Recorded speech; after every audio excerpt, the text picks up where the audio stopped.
Bonjour Etenix, je vais vous raconter une histoire. Mais une jolie, hein, de celles qui te font croire au Père Noël.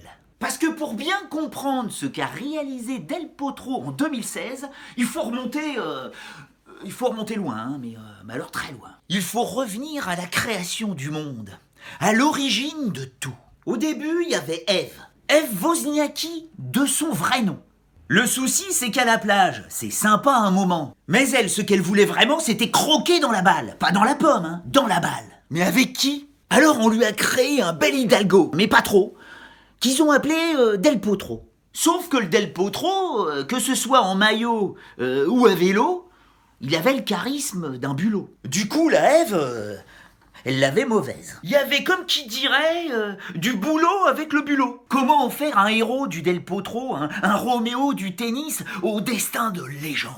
Facile. D'abord, le faire gagner contre une autre légende. Dans un combat titanesque en 2009 de plus de 4 heures. Pour devenir à 20 ans le roi de New York. Après, on lui casse les poignets. Pas une fois, ni deux, ni trois, non.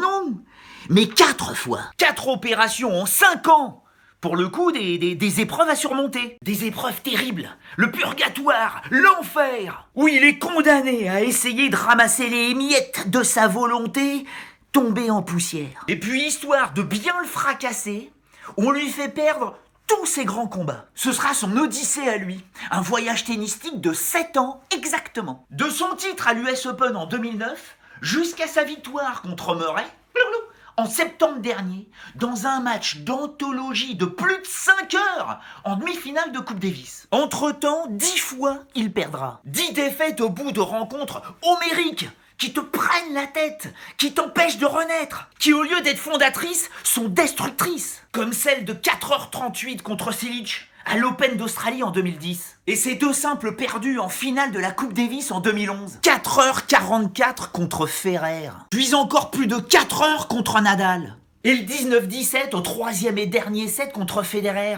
en demi-finale des Jeux Olympiques de 2012. Sans oublier les 4h45 contre Djokovic en demi-finale de Wimbledon en 2013. Anéanti, Del Potro ne sait plus à quel saint se vouer.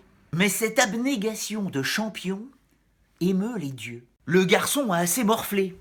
On va lui faire le coup de la résurrection. Limite le Moïse du tennis. Sauf que lui, il ouvre le cours en deux, hein, pas la mer. Et pour le bâton, on va lui donner une raquette. Mais pas n'importe laquelle. Une raquette papale. Ah ben entre Argentins, ça facilite l'échange divin. Après, faut pas se tromper, hein, parce qu'ils avaient déjà essayé avec Léo. Entre Messi, quoi. Bergoglio avait offert à Léo un Troène. Mais un Troène nain.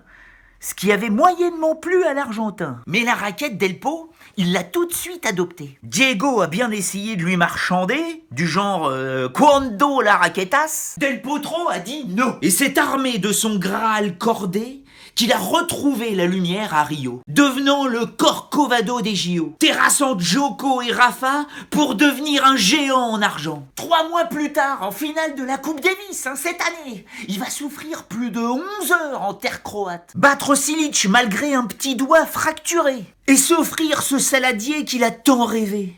Et communier, remercier, savourer ce moment, cet instant où il a changé le refrain d'un pays. Ce n'est plus « Don't cry for me, Argentina ». Non, c'est...